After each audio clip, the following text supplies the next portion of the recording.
Don TV நேயர்களுக்கு வணக்கம். போஸ்ட்ல ஒரு குட்டி ஸ்டோரியில் உங்களை சந்திக்கிறதுல மகிழ்ச்சி. இன்னைக்கு 3 கதைகள் அப்படின்னு சொல்லலாம். எல்லாருடைய வாழ்க்கையிலும் ஒவ்வொரு சுவாரஸ்யமான நிகழ்வுகள் நடந்துகிட்டே தான் இருக்குது. சில நேரங்களில் சில நிகழ்வுகள் திரைப்படங்களாக கூட மாற்றி அமைக்கும் பொழுது இது எங்கள் வாழ்க்கையில் நடந்திருக்கே அப்படின்னு நிறைய பேர் யோசித்த சந்தர்ப்பங்களும் இருக்கத்தான் செய்யுது. அப்போ இன்றைக்கி முதலாவது கதை எப்படின்னா, மெய்யழகன் திரைப்படம் பார்த்துருக்கீங்களா? பார்த்துருக்கீங்க. அந்த படத்தில் கதை அப்படின்னு சொல்லும் பொழுது ஒரு கிராமம் எப்படி இருக்கும், அங்கே மக்கள் எப்படி இருப்பாங்க, ஒரு திருவிழா எப்படி இருக்கும், ஒரு கல்யாணம் எப்படி இருக்கும், அவங்களுடைய அந்த பழகும் விதம் எப்படி இருக்கும் அப்படின்னு ரொம்ப அருமையாக சொல்லியிருக்காங்க. ஒவ்வொரு விஷயத்தையும் அவங்க எப்படி கற்றுக்கொள்வாங்க, சைக்கிள் ஓடுறதுலேருந்து கல்வி அறிவை பெற்றுக்கொள்வது வரை அவங்க எப்படி வாழ்க்கையில் ஒவ்வொரு விடயத்தையும் எவ்வளோ அருமையாக கற்றுக்கொள்வாங்க அப்படின்றத வச்சு அந்த படம் வெற்றி பெற்றிருக்கு. இது மாதிரி ஒரு கடிதங்க. அந்த கடிதத்தை வாசிக்க எனக்குள்ள ஒரு வித்தியாசமான ஒரு ட்ராவலிங் எங்கே அப்படின்னா, அப்படியே ஒரு கிராமத்தை நோக்கி போயிட்டே இருந்ததுன்னு சொல்லலாம். இது எழுதின நண்பர் கொழும்புலேருந்து தான் எழுதியிருக்காரு. அவருடைய நண்பர் இந்தியாவில் சிவகாசியை சேர்ந்தவர் அப்படின்னு சொல்லியிருக்கார். என்னுடைய நண்பர் ஒரு தடவை தான் என்னை கூட்டிகிட்டு போயிருக்காங்க அந்த ஊருக்கு. ரொம்ப அழகான ஊருங்க. அந்த ஊர்லேருந்து ஒரு 10 கிலோமீட்டர் அப்படியே உள்ளே போனால் ஒரு அருமையான ஒரு கிராமம் இருக்குது. அந்த கிராமத்தில் தான் ரொம்ப அழகான குடும்பம் அப்படின்னு அவங்களுடைய பூர்வீகத்தெல்லாம் காட்டியிருக்காங்க. அப்போ என்னுடைய நண்பர் பார்த்திங்கன்னா, அவருடைய பேர் சுரேன் அப்படின்னு சொல்லியிருக்காங்க. அவருடைய ஊரில் இந்த சந்தோஷமான ஒரு நிகழ்வு கிட்டத்தட்ட இப்போ கிடையாது, 7-8 வருடங்களுக்கு முன்னாடி தான் நான் அவர் கூட போயிருக்கேன் அப்படின்னு சொல்லியிருக்காங்க. மதுரைக்கு போகிறோம், அங்கேருந்து அதுக்கப்புறம் அங்கே தங்குறோம். அதிலிருந்து அவங்களுடைய உறவினர்கள் கூட்டிகிட்டு போகிறாங்க. எனக்கே ஆச்சரியமாக இருந்தது, எவ்வளவு தூரம் இருந்து அவர்களுடைய உறவினர்கள் அன்பாக கூட்டிகிட்டு போகிறாங்க. வரும்பொழுதே மாமா, மச்சான், சித்தப்பா அப்படின்னு நிறைய பேர் ஒரு வேனை பிடிச்சிட்டே வந்திருக்காங்க. அப்போ கூட்டிகிட்டு போகிறதுக்கு முன்னாடி மதுரையில் என்னென்ன ஸ்பெஷல் இருக்குது அப்படின்னு நிறைய இடங்களில் அவங்க எங்களுக்கும் சொல்லி உணவுகளையும் வாங்கி கொடுத்தாங்க. இவ்வளோ அருமையாக இருந்தது தெரியுமா. அதுக்கப்புறம் அவருடைய கிராமத்தினுடைய அந்த திருவிழாவுக்கு தான் அவங்க போயிருந்தாங்க. அவரும் ரொம்ப நீண்ட காலமாக திருவிழாவுக்கு போக கிடைக்காத சந்தர்ப்பத்தில் தான் என்னுடைய நண்பரும் போயிருந்தார். ஸோ திருவிழாவுக்கு நாங்கள் போயிருக்கும் பொழுது ஊரை வரவேற்கிறதுக்கே பார்த்திங்கன்னா தோரணங்கள், அழகிய மாவிலை தோரணங்கள் மாத்திரமல்ல, மலர்களோட தோரணங்கள். இந்த மலர்கள் எல்லாம் இயற்கையான மலர்கள், செயற்கையான மலர்கள் கிடையாது. அப்படியே மல்லிகைனா அது அவ்வளோ வாசமாக இருக்குங்க, ரோஜானா அது அவ்வளோ வாசமாக இருக்குது, செவ்வந்தின்றாங்க, இன்னும் நிறைய பேர் சொன்னாங்க. இப்போ கூட எனக்கு அது எழுதும்போது எனக்கு அந்த பேர்கள்லாம் மறந்துடுச்சு. இருந்தாலும் அந்த எல்லா மலருடைய தன்மையிலையுமே அந்த வாசத்தை நான் உணர்ந்தேன். இப்படித்தான் இந்த பூக்களுக்கு ஒரிஜினல் வாசம் இருக்குமா அப்படின்னு அந்த இடத்துல தான் நான் பார்த்தேன். அவ்வளோ அழகான தோரணங்கள் ஊரில் எல்லாரையும் வரவேற்கிற மாதிரி இருந்தது. அது அந்த ஊரில் இருக்கிற ஒரு அம்மன் கோயிலுடைய திருவிழா. ரொம்ப அழகாக களை கட்டுமா. அதற்கு பிறகு ஒரு திருமண வீடு கூட இருந்தது அப்படின்னு தான் என்னை கூட்டிகிட்டு போயிருந்தாங்க. அப்போ இப்போ ஆரம்பம் திருவிழாவுக்கு நாங்கள் போனோன்னா பார்த்திங்கன்னா, திருவிழா அப்படின்னாலே நாங்கள் திரைப்படங்களில் பார்த்துருப்போம். அப்படியே ராட்டனம் இருக்கும், பலூனை ஒருத்தர் எடுத்துகிட்டு போவார், அதுக்கப்புறம் கலர் கலராக லைட்டு, கலர் கலராக பந்து, அதுக்கப்புறம் பார்த்திங்கன்னா இந்த ஜவ்வு மிட்டாய் அப்படின்றது சூப்பராக இருக்கும். அது நீங்கள் ட்ரை பண்ணி பார்த்துருக்கீங்களா எனக்கு தெரியல. பஞ்சு மிட்டாய் கிடையாது, ஜவ்வு மிட்டாய். இது என்ன அப்படின்னா, ஒருத்தர் அவருடைய கையில் ஒரு பெரிய ஸ்டிக் இருக்கும், அதில் அந்த ஜவ்வு மிட்டாயை சுற்றி வச்சுருப்பார். அதை உங்களுக்கு வேண்டிய மாதிரி டிசைன்லாம் போட்டு கொடுப்பாரு. கையில் வாட்ச் மாதிரி வேணுமா, கழுத்தில் நெக்லஸ் மாதிரி வேணுமா, காதில் கம்மல் மாதிரி வேணுமா, ஆனால் இதை சாப்பிட்லாம். அப்படியே வாயில் போட்டு அப்படியே கரைஞ்சி போயிடும். அவ்வளவு சீனிங்க, அதில் அவ்வளோ சக்கரை இருக்கும். ஸோ இந்த ஜவ்வு மிட்டாய் பார்த்திங்கன்னா ரொம்ப சூப்பராக இருக்கும். இதுக்கப்புறம் நிறையா உணவுகள் இருக்குது. இந்த வடிவேலு சொல்வார்ல, குச்சி மிட்டாயும் குருவி ரொட்டியும், அந்த மாதிரிலாம் அதை விட சூப்பரான சாப்பாடெலாம் அங்கே இருந்தது. திருவிழா அப்படின்னு சொன்னோன்னா அந்த ஊரினுடைய பாரம்பரிய உணவுகள் எல்லாத்தையும் கொடுத்தாங்க. ஆரோக்கியமான உணவு அது கொடுக்கும்பொழுது அந்த ஊரில் இருக்கிற அந்த பொதுவாக ஊர்கள் அப்படின்னு சொன்னோன்னா பாட்டி தாத்தாலாம் நிறைய இருப்பாங்க. அவங்கெல்லாம் சொல்கிறாங்க, இந்த உணவு சாப்பிட்டா எவ்வளவு நல்லோம், கண்ணுக்கு நல்லோம், அறிவுக்கு நல்லோம், அப்படியே கூந்தெல்லாம் நல்லா வரும், ஸ்கின்னெல்லாம் ரொம்ப நல்லாயிருக்கும் அப்படின்னு சொல்லும்போது எனக்கே ஆச்சரியமாக இருந்தது. நிறைய உணவுகளுடைய பேர்கள், தானியங்களுடைய பேர்கள் எல்லாம் வித்தியாசமாக அவங்க சொல்லும்பொழுது எனக்கு எவ்வளோ மகிழ்ச்சியாக இருந்தது தெரியுமா கேட்குறதுக்கு. இதெல்லாம் நாங்கள் மிஸ் பண்ணிட்டோம், இதெல்லாம் நமக்கு கிடைக்காது அப்படின்ற அளவுக்கு இருந்ததுங்க. அதெல்லாம் நல்லா இருந்தது, வித்தியாசமான சாப்பாடு. அன்னைக்கு அங்கே தங்கணும், கிட்டத்தட்ட ஒரு 4-5 நாட்கள் அங்கே தங்கணுங்க. ரொம்ப நல்லா இருந்தது அப்படின்றத அவர் குறிப்பிட்டிருந்தார். அந்த திருவிழா முடிகிற தருவாய் வரும்பொழுது ஏன் முடியுது அப்படின்னு எனக்கே கேள்வி நான் போகும்பொழுது இத்தனை நாள் இருக்க போகிறோமோ அப்படின்னு இருந்தது. ஆனால் அங்கே போன பிறகு ஐயோ இன்னும் நம்ம இருக்கக்கூடாதா அப்படின்ற எண்ணம் எனக்குள்ளே வந்தது அப்படின்றத பதிவு செய்திருக்காரு. அங்கே போன பிறகு பார்த்திங்கன்னா சந்தோஷம் மாத்திரம்தான் இருந்ததுங்க. அதுக்கப்புறம் அந்த ஊரில் ஒரு கல்யாணம், அது என்னுடைய நண்பருடைய உறவுக்காரங்க, அதுக்கு என்னை கூட்டிகிட்டு போயிருந்தார். கிட்டத்தட்ட ஒரு 5 நாட்கள் தான் தங்கியிருந்திருப்பேன். 5 நாட்களும் ஒரு பொற்காலமாக இருந்தது அப்படின்றத அவர் பதிவு செய்தார். அதற்கு பிறகு வந்து என்னுடைய நண்பரோட தான் நான் திரும்பி கொழும்புக்கு நான் வந்தேன். ஆனால் அதுக்கு பிறகு அவர் வந்து வருஷத்துக்கு ஒருக்கா போயிட்டு வருவார். நான் அவர் கூட போக முடியலையேன்ற ஒரு ஆசை இருக்குது. திருப்பியும் போகணும், நண்பா என்னை கூட்டிகிட்டு போ அப்படின்னு சொல்லணும்னு தோணுது அப்படின்னு சொல்லியிருக்காரு. கண்டிப்பாக போயிட்டு வாங்க. ஏன்னா இதெல்லாம் சந்தோஷம். இப்போது நம்ம வாழ்கிற இந்த ஊரில் கூட எவ்வளவோ கிராமங்களில் வந்து எவ்வளவோ கலை நிகழ்ச்சிகள், எவ்வளவோ நிகழ்வுகள், எவ்வளவோ சுவாரஸ்யமான விடயங்கள், அவங்கவுங்க பிரதேசத்துக்கு ஏற்ற மாதிரி சுவையான உணவுகள், சத்தான உணவுகள்லாம் இருக்குது. நம்ம தேடுறது கிடையாது. எப்பொழுதுமே வந்து நகரப்புறங்கள்லேயே வாழ்ந்துட்டு இந்த கிராமப்புறத்துக்கு நிறைய போகிறது கிடையாது. அது என்னங்க கிராமம் அப்படின்னு நினைப்போம். அங்கே அழகு இருக்குங்க. உங்கள் மனசுக்கு அமைதி வேணுமா, உங்கள் மனசு அப்படியே சந்தோஷத்தில் திகழணுமா, கிராமப்புறத்துக்கு ஒரு தடவை போயிட்டு வாங்க. இப்போ தான் ஹாலிடேஸ்லாம் வரப்போதும். இன்னும் கொஞ்சம் நாளாக பார்த்தீங்கன்னா ஸ்கூல் ஹாலிடே விட போகிறாங்க. ஸோ அப்படியே டிசம்பர் மாதம் அப்படின்னாலே சந்தோஷமான ஹாலிடேஸ் தானே, குடும்பத்தோடு இருக்க போகிறீங்க. போயிட்டு வாங்க, போயிட்டு சந்தோஷமாக நிறைய நிகழ்வுகளை பார்த்துட்டு வாங்க. அந்த மலர்களையும் அந்த மலைகளையும் அந்த மரங்களையும் பார்த்து பேசிட்டு வாங்க. அதில் எவ்வளவு ஆனந்தம் இருக்குது தெரியுமா? தொடர்ந்து இணைந்திருங்க. டான் டிவியில் போஸ்டில் ஒரு குட்டி ஸ்டோரியில் இன்னொரு ஸ்டோரி பார்த்துருவோமா? இந்த கடிதம் எங்கேருந்து வந்ததுன்னு எனக்கு தெரியாது. பேர் இல்லை, ஊர் இல்லை. அன்புள்ள சகோதரி அப்படின்னு எழுதியிருக்காங்க. உங்களுக்கும் என்னுடைய வணக்கங்கள் அப்படின்னு சொல்லிட்டு இந்த கடிதத்தை தொடர்ந்து பார்க்குறதுக்கு முன்னாடி விஷயங்கள் அப்படி உங்ககிட்ட சொல்லலாம் அப்படின்னு நினைக்கிறேன். இந்த கடிதம் என்ன அப்படின்னா, 10 வருடங்களுக்கு முன்பாக வந்து என்னுடைய குடும்ப சூழ்நிலை காரணமாக நான் வந்து வெளிநாட்டு வேலைக்கு போயிருந்தேன் அப்படின்னு சொல்லியிருந்தாங்க. வெளிநாட்டில் வந்து சவுதிக்கு போயிருக்காங்க. சவுதிக்கு போயிருந்தேன். சவுதியில் வந்து நான் வேலைக்கு போகும்போது எங்கள் வீட்டில் எனக்கு 2 பெண் பிள்ளைகள் இருந்தாங்க. கணவரும் சின்ன ஒரு தொழில் பண்ணிகிட்டு இருந்தார். அப்போது போதிய அளவு வருமானம் இல்லை அப்படின்றதுனால குழந்தைகளை வளர்க்கணும், அவங்களுக்கு எதிர்காலம் இருக்குது அப்படின்றதுனால நானும் போகலாம் அப்படின்னு முடிவு பண்ணி ஒரு ஏஜென்சி மூலமாக தான் என்னை கூட்டிகிட்டு போனாங்க. நான் சந்தோஷமாக வந்து விடை கொடுத்துட்டு போனேன். என்னுடைய கணவர் கண்டிப்பாக என்னை விட என்னுடைய குழந்தைகளை நல்லா பார்த்துக்குவார் எனக்கு தெரியும். அதனால நானும் கிளம்பி போனேன். அங்கே கிளம்பி போயிட்டு எனக்கு ஒரு வீடு கொடுத்துருந்தாங்க. அந்த வீட்டுக்கு போயிருக்கும் பொழுது வீடு பெரிய வீடு. பொதுவாகவே வெளிநாடுகளில் இருக்கிற இந்த மத்திய கிழக்கு நாடுகளில் இருக்க நிறைய வீடுகள் பார்த்திங்கன்னா பெருசாக தான் இருக்குங்க. நிறைய பேர் இருப்பாங்க அந்த வீட்டில். அப்போது எனக்கும் அப்படி தான் இருந்தது. போனோன்னே கொஞ்சம் தடுமாற்றம். நிறைய பேர் இருக்காங்க. எப்படி சமைக்க போகிறோம், எப்படி பழக போகிறாங்க, என்ன மாதிரி இவங்க அப்படின்ற ஒரு எண்ணம் இருந்து. ஏன்னா எங்களுடைய உணவு முறைகள் அவங்களுக்கு பிடிக்கணும், அவங்களுடைய உணவு முறைகளை நாங்கள் கற்றுக்கொள்ளணும். அப்போ தானே அந்த வீட்டில் நாங்கள் இருக்க முடியும் அப்படின்ற அடிப்படையில் வந்து நான் போயிருந்தேன். நான் போயிருக்கும் பொழுது என்ன நடந்தது அப்படின்னா, போன புதுசில் வந்து நல்லா அன்பாக பழகுனாங்க, பண்பாக பேசுனாங்க. நான் எங்கள் ஊரில் என்னெல்லாம் சமைப்பேன் அப்படின்றத அவங்க கேட்டு அறிஞ்சிக்கிட்டாங்க. அதெல்லாம் சமைச்சு கொடுங்களேன் அப்படின்னாங்க. கொஞ்சம் டேஸ்ட்டில் வித்தியாசம் இருக்கும் பொழுது கூட அதெல்லாம் சொன்னாங்க, இப்படி செய்யுங்க அப்படி செய்யுங்க. நானும் அவங்களுக்கு ஏற்ற மாதிரி செய்து கொடுக்க ஆரம்பித்தேன். அப்போது அந்த வீட்டில் இருக்கிற எஜமானி அம்மா வந்து குழந்தை பெற்றுக்கொள்வதற்கான நாட்களை நெருங்கிக்கிட்டு இருந்தாங்க. ரொம்ப சந்தோஷமாக இருந்தாங்க அந்த வீட்டில் இருக்க எல்லாருமே. அழகான ஒரு பெண் குழந்தை பிறந்ததுங்க. பிறந்த உடனே என்ன பண்ணாங்க அப்படின்னா, வீட்டுக்கு கூட்டிகிட்டு வந்த பிறகு இப்போது இந்த வீட்டில் வந்து சமையல் வேலை வீட்டு பொறுப்பையும் பார்த்துட்ருக்க என்கிட்ட அந்த குழந்தையை நீங்கள் தான் பார்த்துக்கணும்னு சொல்லும்போது எனக்கும் சரி என்னுடைய மகள்மாருடைய எண்ணம் மனசில் பதிய ஆரம்பிச்சிருச்சு. அவங்கள நான் எப்படி சின்னதில் வளர்த்துருப்பேன், அந்த மாதிரி இந்த குழந்தையும் வளர்க்கணும் அப்படின்ற ஆசை எனக்கு வந்துருச்சு. ரொம்ப பண்பாக இருப்பாங்க அந்த வீட்டில் இருக்க எல்லாருமே. அப்போ குழந்தை வந்து ஃபஸ்ட்டு எப்படி இருக்கும், சின்ன குழந்தைல கையில் இருக்கும். அதுக்கப்புறம் வந்து தத்தி போவாங்க, தவழ்ந்து போவாங்க. அப்படி எல்லாம் அந்த குழந்தையினுடைய அந்த குலப்படி, அந்த சின்ன சின்ன விஷயங்கள், மழலை பேச்சு, அது அவங்க மொழியில் தான் அது பேசுவாங்க. இதையெல்லாம் பார்த்துட்ருப்பேன். என்கிட்டேயும் அந்த குழந்தை இருக்கும், அவங்க அம்மா கிட்டேயும் இருக்கும், அவங்க அப்பா வச்சுருப்பாங்க, தாத்தா பாட்டி அப்படின்லாம் நிறைய பேர் இருக்காங்க, மாமா அப்படின்லாம் நிறைய பேர் அந்த வீட்டில் இருக்கனால எல்லாருக்கிட்டே அந்த குழந்தை இருக்கும். நானும் அந்த வீட்டில் வந்து வெளி இடங்களில் பார்த்திங்கன்னா ரொம்ப அழகான பூமரங்கள்லாம் எடுத்து வச்சுருப்பாங்க. ஒரு கார்டன் கூட இருந்தது.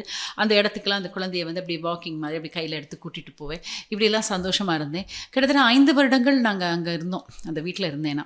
அதுக்கப்புறம் வந்து என்னுடைய வேலை காலம் முடிந்தது. நான் என் வீட்டுக்கு வரணும். என்னுடைய பெண் பிள்ளைகள் வளர்ந்துட்டாங்க, அவங்களுடைய பொறுப்பையும் நான் பார்க்கணும் அப்படின்றதுனால என் கணவரும் ஓரளவு சின்ன கடையெல்லாம் போட்டு கொஞ்சம் முன்னேறிட்டார். அப்போ நானும் சரி எனக்கு ஒரு ஓய்வு தானே அப்படின்னு நான் தாய்நாடு திரும்பி வந்துட்டேன், இலங்கைக்கு திரும்பி வந்துட்டேன்.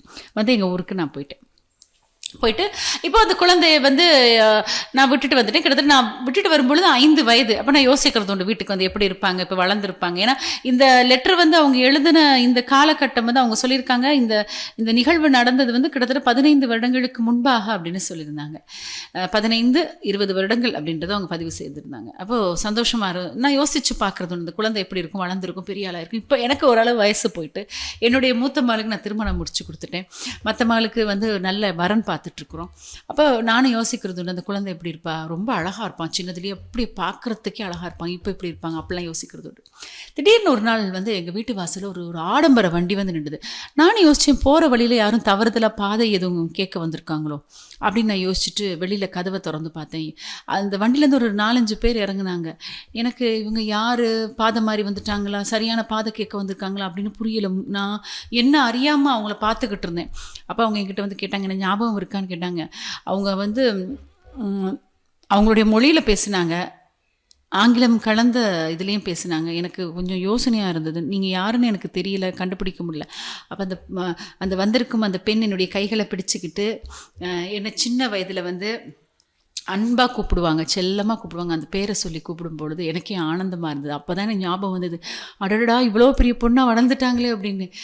18 வயசுங்க, நினச்சி கூட பார்க்க முடியாது, அவ்வளோ அழகாக இருக்காங்க, என்ன தெரியுதா அப்படின்னு அவங்க கேட்குறாங்க. ஏன்னா அந்த 5 வயதில் வளர்த்த அந்த பாசத்தை அப்படி மனசில் வச்சுட்டு அவங்க பெற்றோர்கள்ட்ட நான் போய் என்னுடைய வளர்த்தம்மாவை பார்க்கணும்னு சொன்னனால அவங்க வந்து ஒரு குறிப்பிட்ட வயது முறை காத்திருந்து கூட்டிகிட்டு வந்திருக்காங்க, குடும்பமாக வந்து என்னை பார்க்க வந்திருக்காங்க. எனக்கே சந்தோஷமாக இருந்தது. இந்த பெண்ணை பார்த்த பிறகு அவங்களுடைய அம்மா அப்பாலாம் வந்து வாகனத்துலேருந்து இறங்கும்போது தான் எல்லாத்தையும் அடையாளம் தெரிஞ்சு. எல்லாம் கொஞ்சம் வயசாக இருந்தாங்க, இருந்தாலும் எல்லோரும் ரொம்ப அழகாக அருமையாக எங்கள் வீட்டில் வந்து அன்றைய மதிய நேர உணவை உங்ககிட்ட தான் எடுக்கணும்னு சொல்லும்போது எனக்கே ரொம்ப ஆச்சரியமாக இருந்தது. ஏன்னா அவங்க வந்து அவ்வளோ பெரிய இடத்துலேருந்து வராங்க. எங்கள் வீட்டில் வந்து போதிய வசதி இல்லாட்டும் நிறைவான மனம் இருந்தது, எங்களுக்கெல்லாம் மனசு இருந்ததுனால உடனடியாக அவங்களுக்கு அன்றைக்கி சமைத்து வயிறார அவங்க சாப்பிடணும்னு மகிழ்ச்சியாக கொடுத்தேன். அவங்களும் பாசமாக இன்னொரு தடவை கண்டிப்பாக குடும்பத்தோடு நீங்கள் வாங்க அப்படின்னு சொன்னாங்க. எனக்கே ஆனந்தமாக இருந்தது. அவங்களுடைய அந்த விடை பெற்று செல்லும் பொழுது ஏதோ மனசில் ஏதோ ஒரு இடத்துல ஒரு வலியா, ஒரு வேதனையா, ஒரு துயரமா அப்படின்னு என்னால் உணரவே முடியல. இருந்தாலும் அந்த பாசமான எண்ணம் எனக்கு ரொம்பவே